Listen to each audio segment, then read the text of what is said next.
Hola, bienvenidos. Mi nombre es José Manuel López García. Comentario de la filosofía de Gauss. José Gauss fue un filósofo español nacido en Ablaña, Asturias, en 1900 y que falleció en 1969. Fue discípulo de Ortega y Gasset y profesor de la Universidad de Madrid, de la que también fue rector. Ejerció la docencia en la Universidad Nacional Autónoma de México, donde formó a un grupo distinguido de filósofos. Realizó una filosofía de orientación fenomenológica, existencialista, diríamos que depuradora de la misma actividad filosófica, y que fue denominada por él mismo filosofía de la filosofía. En cuanto a sus obras, a sus libros de filosofía, escribió bastantes obras. También fue un gran traductor del alemán al español. Y en cuanto a sus libros, cabe destacar, por ejemplo, Confesiones profesionales, del año 1958, sobre Ortega y Gasset, de 1957, El pensamiento hispanoamericano, de 1944, Discurso de filosofía, de 1954, Del hombre, de 1970. Y realmente fue un filósofo trasterrado. De hecho, yo he escrito un libro que está publicado en formato vegetal, en papel, y también se puede ver en formato digital o leer, que se titula José Gauss y la filosofía coetánea, ediciones Eikasía, 2007. Realmente voy a comentar simplemente algunas frases del propio José Gauss, que pueden ser significativas de la orientación también de su obra. Por ejemplo, escribe Gauss lo siguiente: asistir al pensar del pensador o al escribir del escritor, presenciar cómo todo lo que entra en la vida del primero entra siendo pensado, como todo lo que entra en la vida del segundo entra siendo escrito.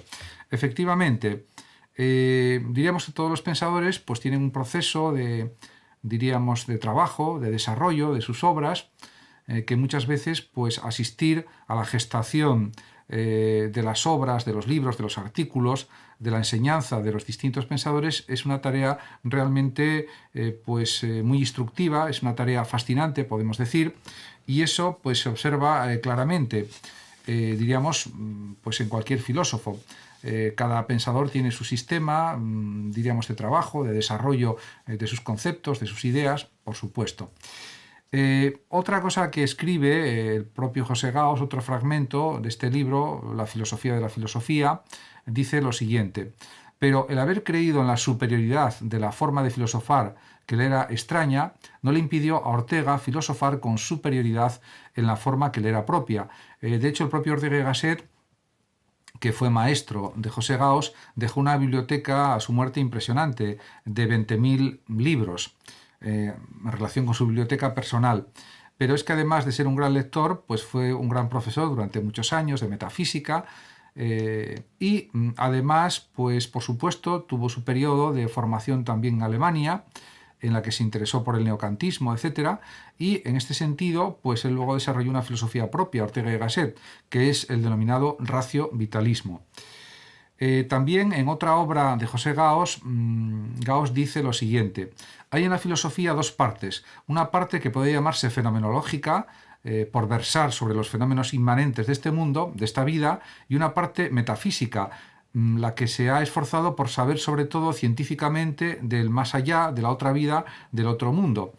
Claramente aquí Gauss se está decantando por una interpretación fenomenológica de la vida, de la existencia, en definitiva, por un desarrollo de una filosofía fenomenológica, siguiendo las líneas generales de Husserl y de otros grandes fenomenólogos, también Scheler, etc., pero fundamentalmente Husserl, al que el propio Gauss tradujo las investigaciones lógicas en compañía de García Morente, etc.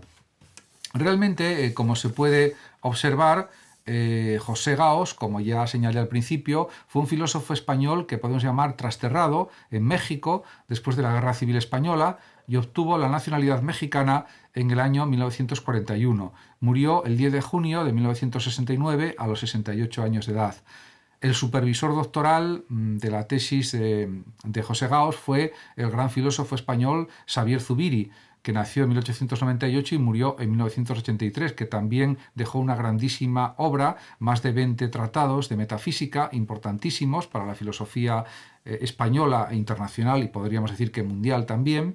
Y si hubiera que destacar algunas cuestiones relativas a la filosofía zubiriana, decir que es un realismo radical. Podemos decir que es un realismo fenomenológico radical.